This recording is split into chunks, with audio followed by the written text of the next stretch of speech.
making a differential diagnosis. A country is sick, it's stuck in poverty, its economy is unstable, it's failing to achieve sustainable development. What ails that country? What kind of prescription should be applied?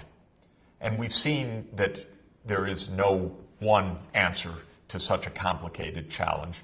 And indeed, several major categories of potential ills need to be examined. We need a kind of checklist.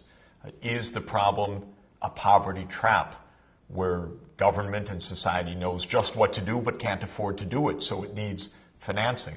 Is the problem physical geography, being landlocked, being in a tropical environment burdened by disease, lacking the energy resources needed for development?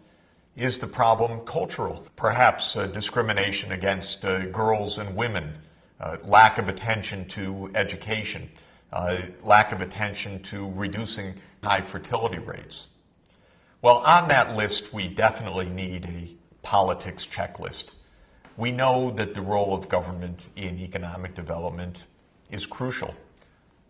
Government is vital for building infrastructure, for the roads, power transmission, the port services that are vital for any economy to develop. Government is essential for human capital development, meaning the health, the education, the nutrition of the population. If the government isn't performing, the schools will be miserable. Health conditions will be poor. Diseases will run out of control. What happens to a poor person in society, a poor family that can't make ends meet? The children in such a family, unless supported through government programs, will lack access to vital things, proper health, proper nutrition, access to education, the ability to develop skills so that that poor child will be able to escape from poverty. Government is vital for the rule of law. Of course, without government, there can be anarchy, violence, and when government itself is massively corrupt, other institutions, the banking sector, for example, is doomed to fail and to operate in a lawless environment. If contracts can't be enforced, if courts aren't working, then who can do business in a modern period? So when we see a country in crisis, in addition to the checklist of culture, poverty, geography, we want to look at the political situation. And we want to look at politics across several dimensions. We want to look at whether the government is managing properly the investment in infrastructure. Infrastructure cannot really be provided adequately by the private sector alone. A highway system, a rail system, the bridges, the ports require either public regulation or public financing or public ownership or some combination of all of those. China, which we know to be one of the fastest growing economies of the world, has excelled in the capacity of government at all levels, the national government, provincial governments, and local governments, to undertake large-scale infrastructure investments, rapid rail intercity that now provides a tremendous transport system for the country, urban metro systems in the major cities of China, mass electrification that has enabled China to support rapid industrialization. And so this is an example where the government has played its role, but there are many poor countries where the government has not been of the capacity, focus, or interest to undertake this kind of infrastructure spending adequately. Government has to regulate key sectors of the economy. Finance is one of them. Unregulated banking systems tend to get into crisis. Regulations that are allowed to lapse or that are not really pursued can end up in disaster. the whole world experienced in 2008, when the deregulation on Wall Street, at the very epicenter of the world's financial system, caused a massive financial crisis that also spread throughout all of the arteries and veins of international finance. Government dropped the ball because of the powerful financial lobbies in Washington who urged the deregulation of Wall Street. Wall Street got itself and all the rest of us in a lot of trouble. And when government fails, or when governments allow illegality or fraud in their banking systems, one ends up also with financial panics. Corruption is a pervasive problem in government. There's lots of money in business. Those businesses often want deregulation, dangerous for society, but good in the short term for these businesses.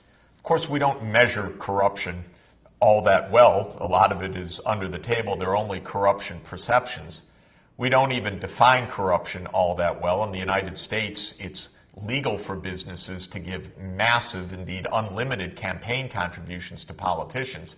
And so what I would call corruption is sometimes perfectly legal, but it's not classified as corruption. So when we look at a map, for example, of corruption perceptions as measured by surveys, in this case by Transparency International, we learn something, but we don't learn everything that we need to know about this problem of political failure. One thing we see is that many poor countries, again, look at tropical Africa, at some of the landlocked countries, corruption perceptions are quite high. But I'd also like you to look at the fact that in many African countries, still very poor, where corruption is comparable to what you see in South America or China or India in perception, you have a lot of poverty, but not evidently corruption out of control. This underscores another point. Politics matters, but it doesn't explain everything. Geography, culture, poverty traps are also extremely important. Let's not fall into the trap of single explanations. We don't give aspirin for all fevers, or shouldn't, and for the same reason, we shouldn't say that corruption is the cause of all economic crises. We need that differential diagnosis. Now, another major job of government is to resist poverty. Not only to help poor people meet their basic needs as a matter of basic social justice, but also to ensure that poverty doesn't simply replicate itself generation after generation. A poor child growing up in a poor family faces many obstacles, of course.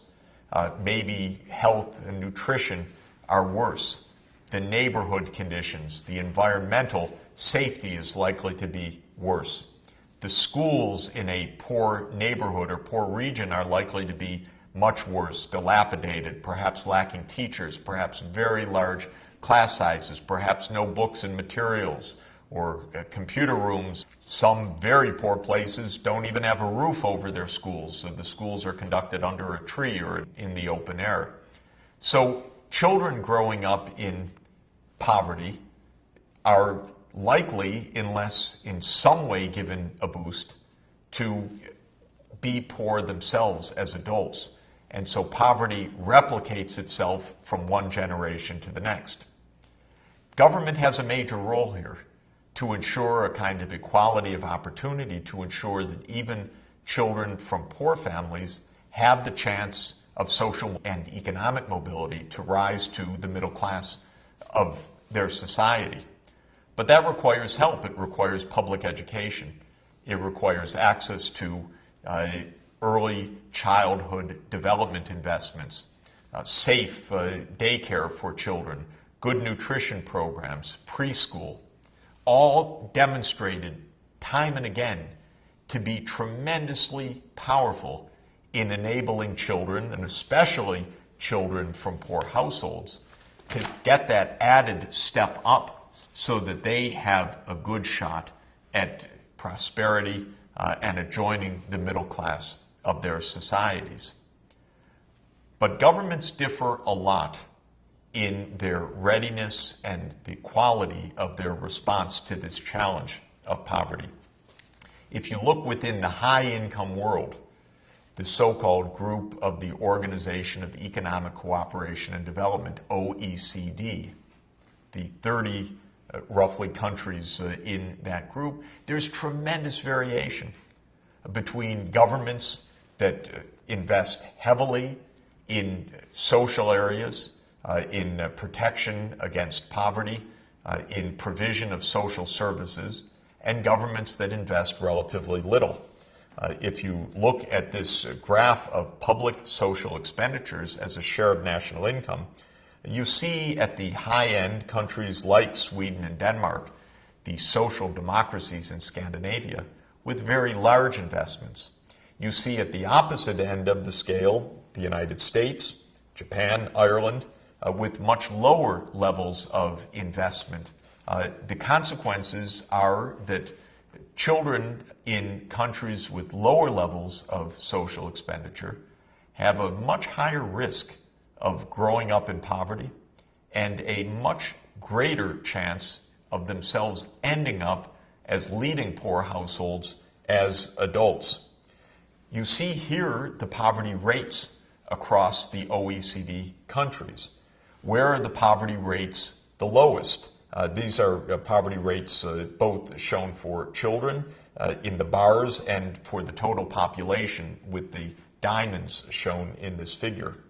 What you can see is that the lowest poverty rates for children are in Denmark, Finland, Norway, Iceland, Sweden, those social democracies in the Nordic region.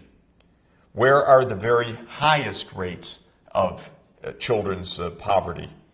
United States, Chile, Turkey, countries that invest much less in social outlays.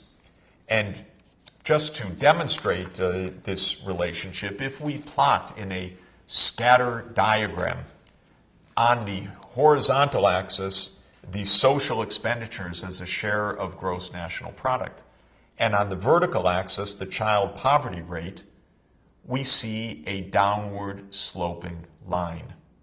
We see countries that invest relatively little in social areas as a share of GNP having high child poverty rates, whereas countries like Finland, Denmark, and Sweden that invest high levels of national income in social areas having very low child poverty rates. In other words, politics matters. Even among high-income market economies, there is a huge variation of those that attend to their poor and also thereby create conditions for social and economic mobility, and those that more or less leave their poor to their fate and also have the result that poverty replicates itself across generations. But I do have to be clear, in order to reduce child poverty, in order to be able to fund those higher levels of social expenditure as a share of national income, those governments that do so have to collect higher taxation. They say to their citizens, we can address problems of poverty, we can carry out our government functions, but that requires taxation to cover the bills of government so that it can carry out that role. So if one looks at the share of taxes in GNP, once again it's the Scandinavian countries at the very high end paying the bills in order to reduce child poverty, to make investments in education and in infrastructure and the environment. And it's countries at the other end of the scale, like the United States, which has a low tax to national income ratio, thereby invests much lower shares of national income in the social areas, and as a result has much higher inequalities of income, much higher rates of child poverty, and much lower rates of social and income mobility across generations. That's a kind of scourge for societies when they become so divided. Remember that in sustainable development, one of our pillars, one of our goals is social inclusion, that everybody should have a chance. And in our differential diagnosis, we need to focus on the role of government. Is it doing its job to make sure that a poor child has her chance or his chance to get ahead? If government's doing that, it provides a major boost for sustainable